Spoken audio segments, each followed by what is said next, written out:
I feel as though this is something you've mentioned time and time again. The supply side is the issue here, not the demand side. And what are you worried, perhaps, with a B100 and a supply chain that has to be reamped even more there? Yeah, it's certainly going to be a complicated process, but Nvidia has been there before. The challenge now is really on the packaging side, and it's been a constraint for a while for them to get more chips out the door. Now they're going to have more to work with. They're going to have the old, H100, the H200 coming out this year, and then the B100. So I suspect that different sorts of customers will get the different sorts of chips, and that'll help ease their supply constraints. But that new one that's going to ramp towards the end of the year, it's really going to be a 2025 story in terms of real numbers. And by then, we should see the increase in packaging that's being made available now by TSMC, by some of the specialty packaging companies, and even by Intel, with whom Nvidia is going to work for some of their advanced packaging needs. This is what's so interesting about the space, is it's one big frenemy club, as far as I can work out. Intel and Nvidia sort of against each other, but so dependent on one another. And when we then think about the demand side as well, there's frenemies there too. The story that Apple may be looking to Alphabet for its generative AI applications, then the read across for some analysts is, well, Alphabet starting to make its own chips. How much of a concern is competition for Nvidia at this stage? Well, I think it's a little bit early, but what they say this week, and particularly what Jensen says later today, I think is going to help frame people's expectations on the competition front. And there's really two areas. One, the training side, which requires the absolute best possible accelerator chips made by Nvidia. And then there's the inference side, which is less computationally intensive. It's just where you ask the question and it gets answered. That computation isn't as demanding, and that's where we're seeing more competition. And clearly, Google has its own chips that they make in coordination with Broadcom, which is one of the reasons why we continue to like Broadcom as a stock pick here.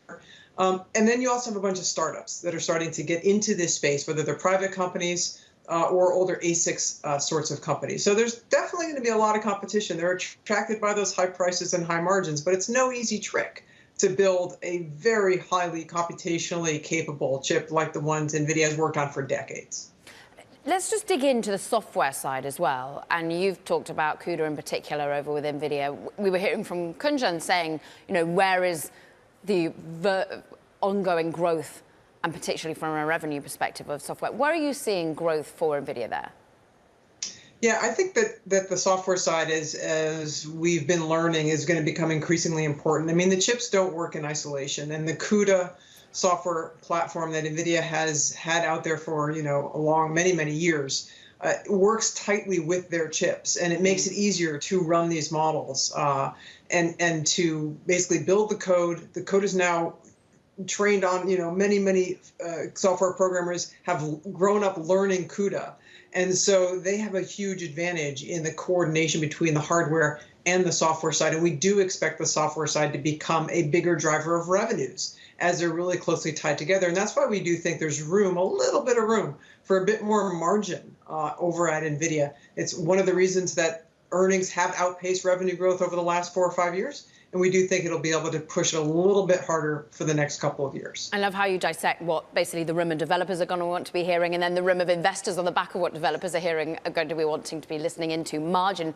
I mean, tell us a little bit about where NVIDIA sits in your portfolio, whether you add to it these levels, whether you want to be going more broadly. Yeah, so we've held NVIDIA for a while now. We've always liked the AI story. The role of NVIDIA in portfolios really depends on the client, right? This is clearly a growth company. It's going to be a potentially more volatile than some other companies out there in terms of its stock. So it's not suitable for everybody.